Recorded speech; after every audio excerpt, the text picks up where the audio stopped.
In over a decade as an arts educator, and after speaking to and training thousands of arts educators across the country, here's the question I hear every year. How do you start the year off right? Not just with routines that work, but with an arts classroom where every student knows they belong. In this video, I'm going to walk you through the very first step towards the answer to that question. And it's probably not what you think. It's not a curriculum guide. It's not rearranging your arts classroom furniture. It's a mindset shift you have to make before you touch any of that. Moving from managing and controlling your classroom to guiding and facilitating it. And here's the thing. You can have the best, most expertly crafted arts curriculum and lessons, but if your students aren't actually ready to learn it, your arts curriculum is just not going to hit the way you want it to hit. So I'm going to show you exactly what this mindset shift looks like, and by the end of the video, I'll also walk you through a real example so you can start applying it in your own arts room today. Before we get into it though, I'm Ashley Cuthbertson. I use the pronouns she and her, and I help arts educators and leaders confidently navigate diverse student backgrounds, needs, and abilities to create engaging arts learning experiences so that all learners develop the skills they need for success, both inside and outside the arts classroom. Let's get into it. Now, the problem with traditional classroom management and arts classrooms that are working to be culturally responsive is that as teachers, we're taught that a well-managed arts classroom is one that's under control. But control doesn't actually leave much room for a learner-centered experience. And as a teacher, I sat through lots of workshops on classroom management, and I did what I was taught. Clear rules, clear routines, maintaining order in my arts classroom. I also remember being so exhausted at the end of the school day in my early years of teaching. And when I actually sat with why, I realized it was because I was doing all of the work. I was the one setting the expectations, monitoring whether students were meeting them, and also enforcing all those things. So what was my students' actual role in all of that? Their role really was just to comply. And that's the mindset a lot of arts educators are trained for, myself included. It's often still what gets reinforced as strong classroom management in observations by principals, administrators, and also in teacher evaluations. So if that's how you were trained, just know you're not alone. But here's the honest truth. You can't set intentions for an arts classroom that's inclusive, responsive, and relevant for your learners while the mindset running underneath all that is still about management and compliance. So what's the alternative? A culturally relevant and responsive approach to teaching the arts, one where students are really connecting to themselves, to others, and to the world, and fully owning the artistic process, that requires vulnerability. It requires students to take risks and make mistakes. It requires safety, belonging, and ownership. It also requires teachers to get comfortable giving up control, to really partner with students. That also means we have to rethink just a lot of what we've been taught about what good classroom management is in an arts classroom. So the first step is actually really simple, but hear me when I say it is not easy. You actually just have to decide. You have to decide to move from managing and controlling, which is traditional classroom management, to guiding and facilitating. I call this classroom facilitation. In classroom facilitation, you become a partner and a guide. And really that's it. That first step is you making the decision. Now, contrary to popular belief, this does not require you to know 35 different languages or 18 different cultural ways of being. It does require you to understand your learners so that you can partner with them because they're actually already the experts in their own language, in their own culture, their backgrounds, and their interests.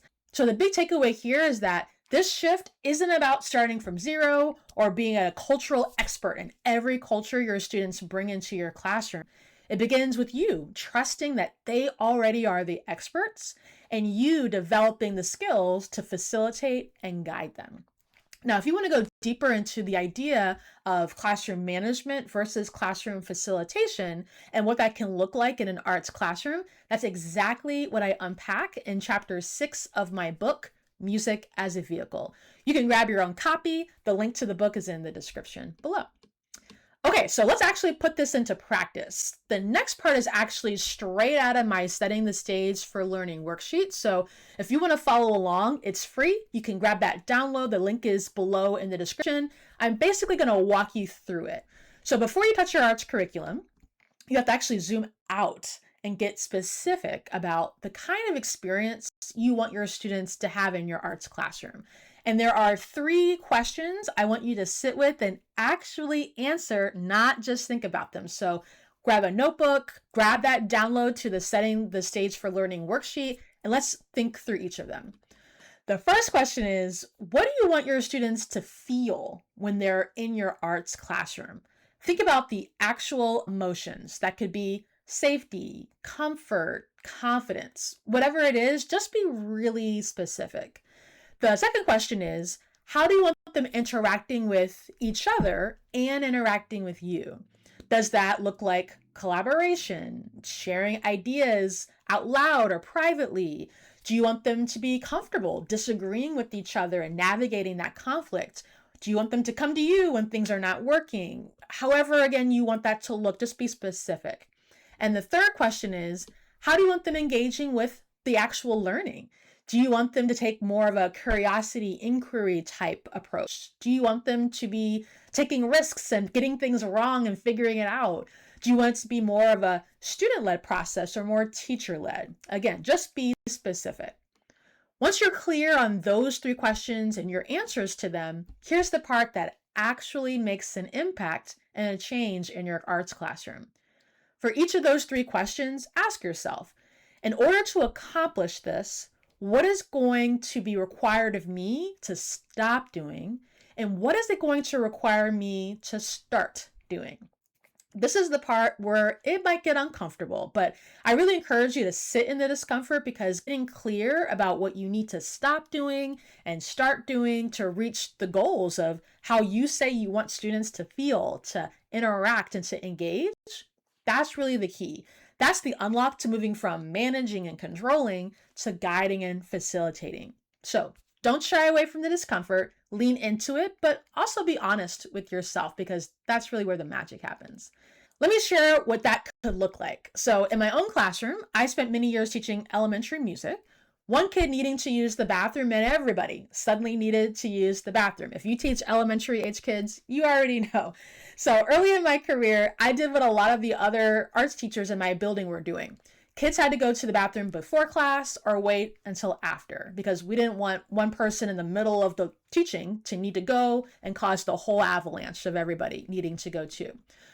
But when I got honest with myself about how I can move from managing to guiding my students, I realized that approach wasn't actually contributing to the kind of experience I said I wanted students to have. It also wasn't honoring something I think is really important: bodily autonomy. Students should feel like they have ownership over their basic needs, not like they have to earn permission for something as simple as using the bathroom. So the guiding and facilitative version looked like this. I had 2 bathroom passes on hooks by my classroom door. As students came in, I'd remind them, hey, right now is a great time while we're warming up and getting settled in to go to the bathroom if you need to. And during class, if a student needed to go, they tap a buddy, grab the passes off the hook, go together, come back, put the passes back. If both passes were gone, students knew just to wait until their turn. By the way, I didn't hand my students that routine. I developed it with them. Part of teaching them the routine was having students help identify other times during the lesson when it made the most sense to go and when it might not. Because that's real life, right? In the real world, you're going to need to go to the bathroom, and it's not always going to be the most convenient time. So what does it look like to actually guide students through thinking that through instead of deciding it all for them? And that was it. I wasn't the gatekeeper for every single request to go to the bathroom anymore. I guided them through developing a routine, and they were the ones that ran it. Of course, we'd revisit and adjust as we needed. And by the way, that worked from kindergarten all the way up. The takeaway I want you to think about for your own arts classroom is this. Look at the routines running your arts classroom right now and ask, Is this me controlling or is this me guiding? You don't need to change everything at once. Just pick one routine this week, run it through those questions, take it to your students, and co-design what that routine can look like together. And I'll be honest with you, this definitely is going to be messy the first few times. That's absolutely normal. In fact, the messiness isn't a sign you're doing it wrong, it's a sign you're figuring it out. Some of your students will be a little skeptical at first because a teacher who isn't trying to control everything isn't what most kids are actually used to. Stick with it anyway. That's part of how you build trust with your students. When you say what you're going to do and you stick to it, even when it gets hard. Again, if you want the full worksheet walking through those questions, along with more examples of what common arts classroom routines look like in a more managing way and what they can look like in a more guiding, facilitative way, don't forget to grab the Setting the Stage for Learning worksheet. It's a free download, and I've got the link in the description below. So here's what I want you to walk away with. It all comes down to one decision. Are you managing the learning or are you guiding it? Before you touch your arts curriculum, before you rearrange your classroom furniture, before you plan a single lesson, get clear on the kind of arts learning environment you actually want your students to experience. Because that clarity is what makes every decision after it so much easier.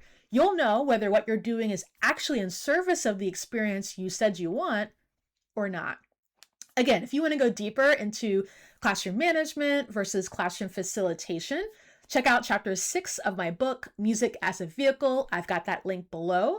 And if you want more real examples and frameworks like this one every week, be sure to join my newsletter community. The Weekly Notes newsletter is where I go deep every week to share the thinking, tools, and real arts classroom examples behind culturally responsive arts education for arts teachers, school and district leaders, and the college professors preparing the next generation of arts educators. The link to join the newsletter community is below as well. If you found this video helpful, share it with an arts teacher or an arts leader that you think will enjoy it as well. And don't forget to subscribe so you don't miss the next one. Bye for now. I'll see you in the next video.